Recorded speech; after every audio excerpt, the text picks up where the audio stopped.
दोस्तों, आज पेश है कर्ण। एक और चित्र है दोस्तों।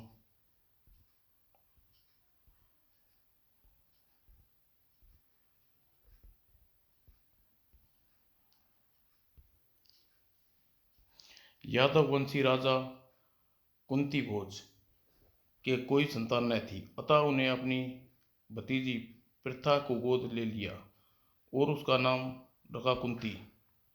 एक दिन दुर्वासा ऋषि कुंती भोज के यहाँ आए। दुर्वासा ऋषि क्रोधित स्वभाव के थे, सभी भयभीत रहते थे। मुनिराज, हमारे अतिथि, इनकी सेवा में कोई कमी न रहने पाई कुंती। और पूरे 1 वर्ष तक कुंती ने निष्ठा से दुर्वा ऋषि की सेवा की। प्रसन्नता की बात है, इतने वर्ष पूरा होने आया है, 1 वर्ष पूरा होने आया है और कोई चूक न हुई। और ऋषि भी अत्यंत प्रसन्न थे।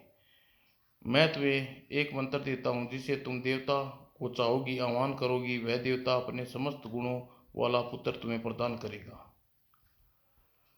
और दुर्वासा मुनि के विदा होते ही, मंत्र में क्या सचमुच ऐसी शक्ति है? सूर्य भगवान मुस्कुरा रहे हैं।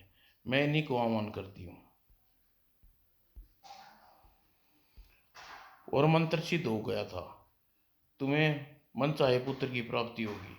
परंतु मैं तो कुंवारी हूँ, कौतूहलवश मैंने आपको बुला लिया, कृपा वर से लौट जाइए। परंतु सूर्य मंत्र शक्ति से बंधे थे और लौट नहीं सकते थे। कर्ण का जन्म हुआ वचन और कुंडल के साथ, जो देवी पिता सूर्य से प्रदान हुए थे। मेरे बेटे, मुझे क्षमा करना, कभी कहीं तुम फिर मिल जाओ और मैं तुम्हें पुत्र स्वीकार भी न कर सकूंगी। और सारथी अत्यधिक अधिरथ में बहती टोकरी बालक को देखा तो उसकी कोई संतान नहीं थी। वह कितना सुंदर बालक है, पता नहीं किस निर्मत माता ने इसे त्यागा है। और बालक को अपनी पत्नी राधा के पास ले गया। कवच और कुंडल और वाला बच्चा, इसका नाम हम राधा पुत्र रखेंगे, राधे। और कर्ण का बचपन सुखमय था। उधर कुंती का विवाह हस्तिनापुर के राजा पांडु से हुआ। पांडु अपना अंधे भाई धृतराष्ट्र का राजकाज चलाते थे। राजा पांडु को श्राप था, उसके संतान नहीं हो सकती थी।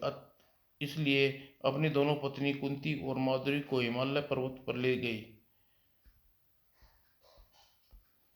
एक दिन, प्रिय पत्नियों, निसंतान देखकर मुझे बहुत दुख होता है। दुखी न हो स्वामी, मैं एक उपाय जानती हूँ, मैंने आपको अब तक बताया नहीं। मंत्र के बल पर कुंती ने माधवी को 5 पुत्र प्रदान किए। पांडव 5 पांडव राजकुमार। 5 पांडवों की मृत्यु के पश्चात माधुरी की चिंता में सती हो गई और कुंती 5 राजकुमारों को धर्मपुत्र भीम वायुपुत्र, युधिष्ठिर धर्मपुत्र, भीम वायुपुत्र, अर्जुन इंद्रपुत्र, नकुल और सहदेव अश्वनी कुमार पुत्र को लेकर हस्तिनापुर चली आई। आदरणीय भीष्म, विदुर, पांडु पितृहीन पुत्र आपके सारे हैं।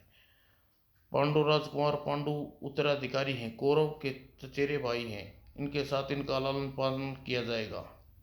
और पांडव और कौरवों के बीच आरंभ हो गए, ईर्षा उत्पन्न हो गई। और कौरव राजकुमार बहुत दुष्ट थे, इन्हें आकर हमारा जीवन बर्बाद कर दिया। भीम खेल के मैदान में ही मुझे सपनों में भी सताता है। और कर्ण हस्तिनापुर आकर उन्हें देखता। भीम जाति करता है, बेचारा दुर्योधन। और द्रोणाचार्य राजकुमारों को विभिन्न कलाओं की शिक्षा देते।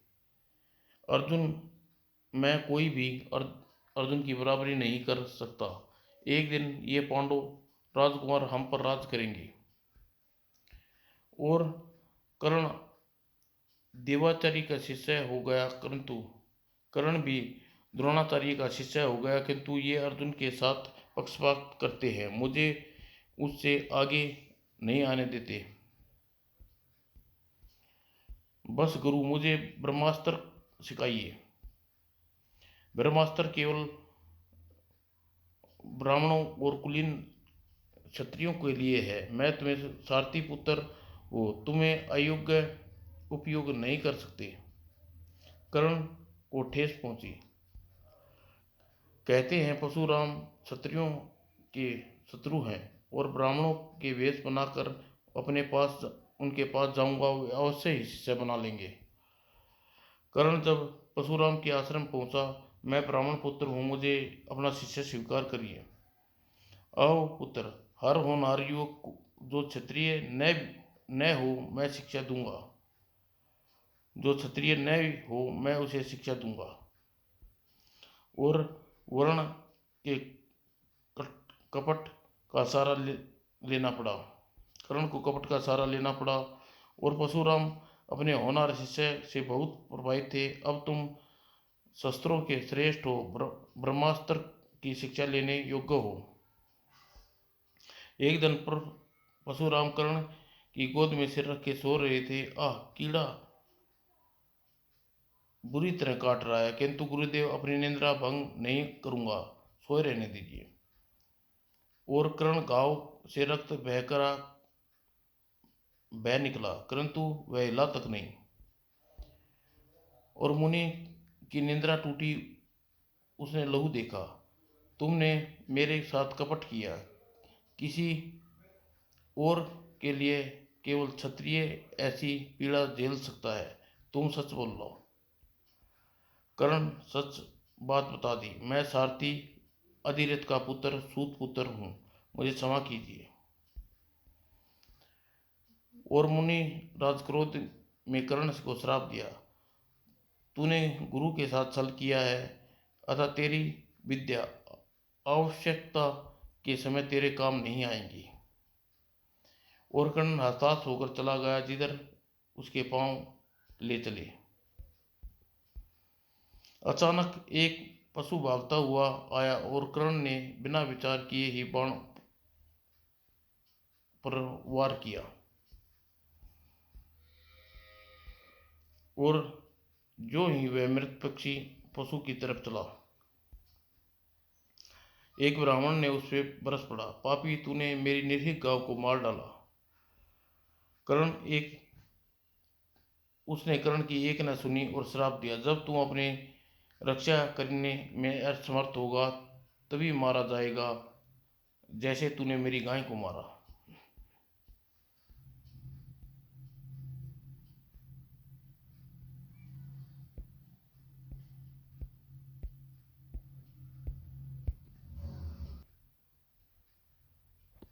कर्ण खिन्न होकर वहां से सदैव अपने कर्ण खिन्न होकर वहां आया जहां सदैव उसे प्यार मिलता, माँ के पास। लगता है विधवा मेरे प्रतिकूल है, विधाता मेरे प्रतिकूल है। पता नहीं क्या क्या अपमान अभी मुझे सहन करने हैं। और कुछ दिनों में माँ के पास रहने के बाद एक दिन, माँ सुनो, हस्तिनापुर में मैं सार्वजनिक प्रतियोगिता होने वाली है, मैं उसमें भाग लूंगा, सूरवीरों के बीच अपना स्थान प्राप्त करूंगा। कर्ण ने सच ही सुना था। तुम्हें अपने कौशल प्रदर्शन करना है।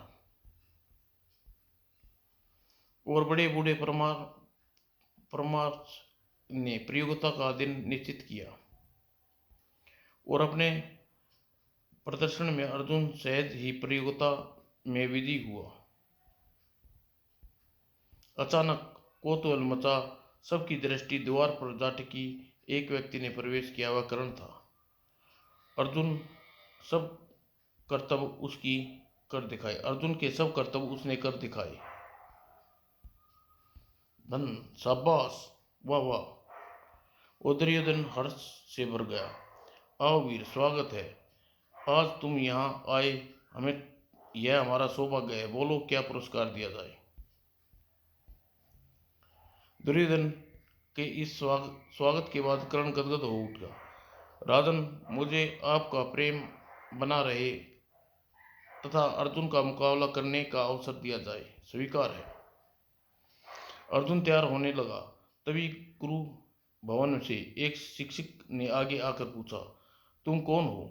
अपनी भला वंशावली बताओ और हमारे राजकुमार की बराबरी कुलीनों से प्रतियोगिता कर सकते हो। मेरी कीर्ति क्षणिक थी, क्या उत्तर दूं? जन्मते मैं भी त्याग देने वाली निष्कर्ष मां का नाम बता, मैं कौन हूँ? और आड़े समय में दुर्योधन ने उसका साथ दिया। मैं कर्ण को अंग देश का राज्य देता हूँ और अतिरिक्त धीरे धीरे आगे बढ़ा और मेरा बेटे आशीर्वाद देता हूँ। और भीम खिन्न उपहास उठाया, अरे सूतपुत्र, जा रथ हाँक, तू इस योग्य है अर्जुन के हाथों परलोक जाए। दुर्योधन बड़ी कठिनाई से अपने क्रोध को रोका और कर्ण को साथ लेकर वहां से चला गया। कर्ण, आओ कर्ण, वीर को वीर ही परख सकते हैं। और दुर्योधन के रथ पे बैठा कर चले। अजीब बात है, मुझे पांडवों को जरा भी भय नहीं रहा। कर्ण, मैं कौन सी ऐसी शक्ति है जिससे मैं अभय कर दिया? दुर्योधन, मुझे तुम्हारी यह मित्रता व्यर्थ नहीं होगी। एक दिन मैं द्वंद्व युद्ध में अर्जुन का वध करके रहूंगा और यह समय बताएगा। कौरव और पांडवों के संबंध बिगड़ते गए। अर्जुन प्रेम से वशीभूत, कर्ण उसका अंध अनुयायी हो गया और युधिष्ठिर ने जुए में धोखे से हराया गया और पांडवों का राज्य छीन कर उसे द्रौपदी के साथ 13 वर्ष के लिए देश निकाला दे दिया गया। यह अवधि पूरी होने पर पांडवों ने शांति से समझौता करने का प्रयत्न किया, किंतु कर्ण ने उसे प्रोत्साहन और दुर्योधन के गुरुजनों ने की इच्छा ठुकरा कर समझौता करने से इनकार कर दिया। अपना राज्य समाप्त करने के लिए पांडवों ने सामने युद्ध किया, अतिरिक्त कोई उपाय न बचा। और देवराज इंद्र अर्जुन की चिंता हुई। यदि कर्ण ने उसे कवच और कुंडल ले लिए तो मेरे पुत्र अर्जुन को किसी का भय नहीं रहेगा। और सूर्य को कर्ण की चिंता हुई, यदि इंद्र ने हस्तक्षेप किया तो मेरा पुत्र कहीं का न रहेगा, मैं कर्ण को सावधान कर दूं। और सूर्य ने सपन में कर्ण को चेतावनी दी, इंद्रदेव तुम्हारे दानशील का अनुचित लाभ उठाएंगे, प्रयत्न करेंगे, तुम्हें अपने कवच और कुंडल मत देना। और इंद्र ब्राह्मण के वेश में कर्ण के पास आया, मुझे भिक्षा चाहिए। कर्ण, लोग कहते हैं तुम्हारे द्वार से कोई खाली हाथ नहीं लौटता, मुझे तुम्हारे कवच और कुंडल चाहिए। सूर्य ने सावधान कर दिया था, फिर भी दानवीर कर्ण ने उदारता संपूर्ण कवच और कुंडल दान दिए। मैं जानता हूँ देवराज, आप कौन हैं और क्यों आए हैं, और यथापि मैं अपना जीवन आपको दान करता हूँ। यदि यह न कहें कि कर्ण ने किसी को न की। और इंद्र का हृदय द्रवित हो गया। इसके बदले मैं तुम्हें अपना सर्वश्रेष्ठ अस्त्र देता हूँ, किंतु इसका उपयोग केवल एक ही बार कर सकते हो। और पांडव यह भी शांतिपूर्वक समझौते की आशा लगाए हुए थे। कृष्ण किसी तरह युद्ध टल जाए तो बड़ी प्रसन्नता होगी। मैं कौरवों को संगठित करने का प्रयत्न करता हूँ, तुम्हारा भाग तुम्हें लौटा दे। और कृष्ण ने हस्तिनापुर गए और दुर्योधन ने युद्ध करने की ठान रखी है। इसे कर्ण के भरोसे समय आ गया है। अब कर्ण को उसकी जन्म की बात बता दी जाए। और कृष्ण कर्ण के पास गए और जन्म की बात उसे बता दी। मेरे साथ चलो, मैं तुम्हें सम्राट बना दूंगा। तुम 500 शूरवीर भाई मिलेंगे और माता भी, जो तुम्हारे लिए व्याकुल है। कर्ण कठिनाई से दुविधा में पड़ गया और दुशासन के स्नेह मेरे जीवन का अभूत साथी है। अतः यदि आप सचमुच मेरे हितचिंतक हैं, मेरे जन्म के भेद को मेरे जीते जी प्रकट न करें, नहीं करूँगा। और कृष्ण ने असफलता असफलता बात सुनकर कुंती बहुत दुखी हुई। अब मुझे कर्ण को बताना ही होगा वह वास्तव में कौन है। और कुंती जब आई तो कर्ण ऐसा महाकाल की पूजा कर ही रहा था। मेरी माता यहाँ किस कारण आई है? मैं अपनी की क्या सेवा कर सकता हूँ महारानी? कुंती ने भी कर्ण को अपने जन्म कथा सुनाई और अनुरोध किया कि वह भी उसके भाइयों से युद्ध न करे। देखो, तुम्हारे पिता सूर्य भी यही चाहते हैं। माँ तुम मुझे माँ तुम मुझसे जो करने को कह रही हो वह धर्म विपरीत है। और अर्थात मैं अपनी माता से अनुरोध को ठुकरा भी नहीं सकता। मैं तुम्हारे पुत्रों को अपने भाइयों को से युद्ध करूंगा, किंतु अर्जुन के अतिरिक्त मैं किसी का वध नहीं करूंगा। तुम्हारे 5 पुत्र हैं, 5 ही रहेंगे और भी मेरे धर्म की भी रक्षा हो जाएगी। कुंती ने कर्ण को आशीर्वाद दिया कि अजन्मी होकर अजन्मी होकर लौट गई।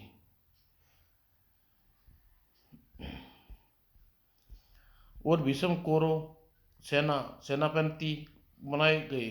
भीष्म कौरव के सेनापति बनाए गए। कर्ण यह सुनकर दुर्योधन के पास आया। भीष्म मुझसे दोष करते हैं, उनने अधीन नहीं लड़ूंगा। उनने परावत के बाद मैं युद्ध में उतरूंगा। उनके उपरांत परावत के बाद मैं युद्ध में उतरूंगा। और कुरुक्षेत्र का युद्ध प्रारंभ हो गया। युद्ध 95 दिन चला और अनगिनत सूरवीर काम आए। कौरवों की पूजा कौरवों के पूज्य सेनापति भीष्म 10वें दिन घायल होकर सैन पर गिर गए। कर्ण हमेशा से कामना थी कि कभी पितामह का स्नेह उसे मिले। उन्हें घायल होने का समाचार पाकर वह भागा भागा आया और पूज्यवर अपने स्नेह का पात्र बनाने का सौभाग्य मुझे कभी नहीं मिला। मैं आपके प्रति सम्मान प्रकट करते हुए आपका आशीर्वाद प्राप्त करने उपस्थित हुआ हूँ। प्रिय कर्ण, मैं जानता हूँ तुम कौन हो। तुमने दुर्योधन के प्रति भक्ति का अपना धर्म माना है। भाग्य ने जिन्हें तुम्हारा शत्रु बना दिया, उन्हें युद्ध करो और विजय हो जाओ। शीतता से विचार विमर्श करने के बाद दुर्योधन को कौरव की सेना का सेनापति बनाया गया। कर्ण, मैं तो चाहता हूँ कि तुम सेनापति बनो। दुर्योधन बने यही ठीक है। इस समय हमारे बीच राग द्वेष उत्पन्न ठीक नहीं। और युद्ध चलता रहा। 14वें दिन कर्ण युद्ध भूमि में भीम से युद्ध हो रहा था। कर्ण सहज ही उसका वध कर देता, किंतु मुझे क्षमा करना दुर्योधन, भीम को सहज ही मार सकता हूँ, किंतु मार नहीं सकता। मैंने माता को वचन जो दिया है। अर्जुन भीम को बचाने आया है। अब मैं भाग्यशाली हूँ। और उस दिन रात पड़ने से युद्ध चलता रहा। यह बात भीम के पुत्र घटोत्कच तथा उसके राक्षस सेना के अनुकूल रही, क्योंकि राक्षस का पलड़ा रात को भारी हो जाता है।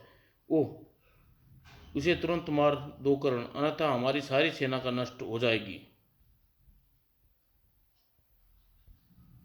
और कर्ण का दुर्भाग्य था कि लड़ाई में जोश में वह कुछ ख्याल न रहा। उसने इंद्र का अचूक शक्ति अस्त्र चला दिया। एक बार फिर देवताओं ने अर्जुन के भाग्य पर प्रशंसा हुई। और खेद मैंने घटोत्कच का वध कर दिया, परंतु जिस भाग्यशाली शक्ति का अस्त्र से मैंने अर्जुन को मारना चाहता था वह जाता रहा। और 15वें दिन द्रोणाचार्य भी मारे गए। और तब सब कौरव युद्ध में अपने सर्वसम्मति से कर्ण को सेनापति बना दिया। अजय वीर हमारी सेना का सेनापति रहे होंगे। और दुर्योधन बड़ी प्रशंसा हुई। कर्ण पांडवों को अब उतना ही द्वेष है जितना मुझे। अब मुझे विश्वास है हम विजयी होंगे। कर्ण प्रशंसा थी कि दुर्योधन के स्नेह के का बदला चुका सकेगा। हमारी सेना विजयी होगी महाराज, और अर्जुन मेरे हाथों मरेगा। कर्ण कौरवों की सेना का नेतृत्व किया। और उस दिन नकुल अपने पंजों में आ गया, किंतु मेरे बच्चे कभी गर्व से याद करना कि तूने भी कर्ण के दो दो हाथ किए थे। अब घर अर्जुन के पास जा और निश्चित रह। मैं चाहता हूँ कि उसके हाथों मारा जाऊं। कितनी लज्जा की बात है। मैं चाहता हूँ कि उसके हाथों मारा जाऊं। कितनी लज्जा की बात है। एक दिन और बीत गया, परंतु अर्जुन अभी भी जीवित है। जो तुम चाहते हो वही होगा। वह जीवित है अपने सारथी कृष्ण की चतुराई के कारण। और आप किसी तरह मेरे सारथी बने। आप किसी तरह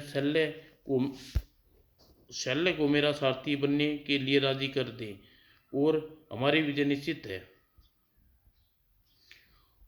और कर्ण अपने शिविर में आया और नींद आ गई रही थी। कल अर्जुन से मुठभेड़ होगी। मुझे मनोयोग से उसे मारने का प्रयत्न करना होगा, परंतु संभावना कम है।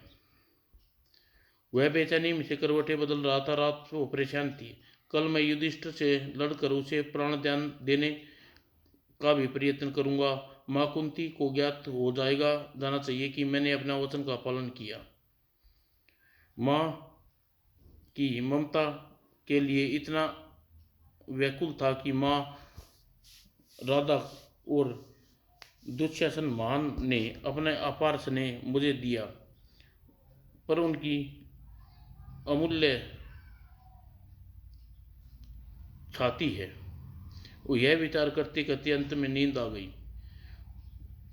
अगले दिन युधिष्ठिर से युद्ध करने से कर्ण की कामना पूर्ण हुई। अर्जुन, मेरा बदला लेना। तुम्हें जीवन दान दिया युधिष्ठिर। तुम इंद्र युद्ध में कभी मुझे मार नहीं सकते। युद्ध बराबरी वालों को ही शोभा देता है। और युधिष्ठिर वाली बात अर्जुन को ज्ञात हुई तो कर्ण से दो हाथ करने के लिए उतावला हो उठा। मौका भी आ गया। मेरा भाई अस्त्र विद्या में कितना निपुण है, यह विश्वास करना कठिन है कि यह सारथी का पुत्र है। और कर्ण का काल आ रहा था। उसके रथ का एक पहिया धरती में धंस गया। मेरी समस्त शक्ति क्षीण हो रही है। मेरी स्मरण शक्ति क्षीण हो रही है। मुझे परशुराम ने बताया था, मंत्र याद नहीं आ रहा। कर्ण पहिए को निकालने रथ से नीचे कूदा और बस अर्जुन ने मनचाहा मौका मिल गया। कर्ण जब असहाय था तो कृष्ण की सलाह से अर्जुन ने बाण मारकर कर्ण को उसके सुडौल शरीर से अलग कर दिया और ब्राह्मण का श्राप अपना प्रभाव दिखा कर रहा था। और कुंती कर्ण की मृत्यु का समाचार सुना। ओ मेरे प्यारे बेटे, जन्मते ही मैंने तुझे त्याग दिया, पर मृत्यु पर शोक भी नहीं, भी छिपकर ही मना सकती हूँ। और युद्ध के बाद विजयी पांडव अपने पितृ संबंधी श्राद्ध किए। तेरी आत्मा के लिए तेरे वंश के अनुकूल किया कर्म कर वाने के सांस मुझ में है क्या। युधिष्ठिर अपने संबंधियों को अंतिम श्राद्ध किया था कि ठहरो, एक और शेष है। किसको भूल गया मैं? कर्ण को श्राद्ध मैं क्यों करूं? वह हमारा परम शत्रु था, सूतपुत्र। कुंती जब आंखों में स्नेह न कर सकी तो उसके सारी बात बता दी। और सूर्य भगवान मुस्कुरा दिए। पांचों पांडवों की स्मरण हो आया कैसे उन्होंने प्रत्येक कर्ण से मुकाबला हुआ था। और कर्ण जीते जी स्नेह और सम्मान यश के लिए तत्पर रहा। अंत में उसकी मृत्यु के बाद प्राप्त हुआ। समाप्त दोस्तों।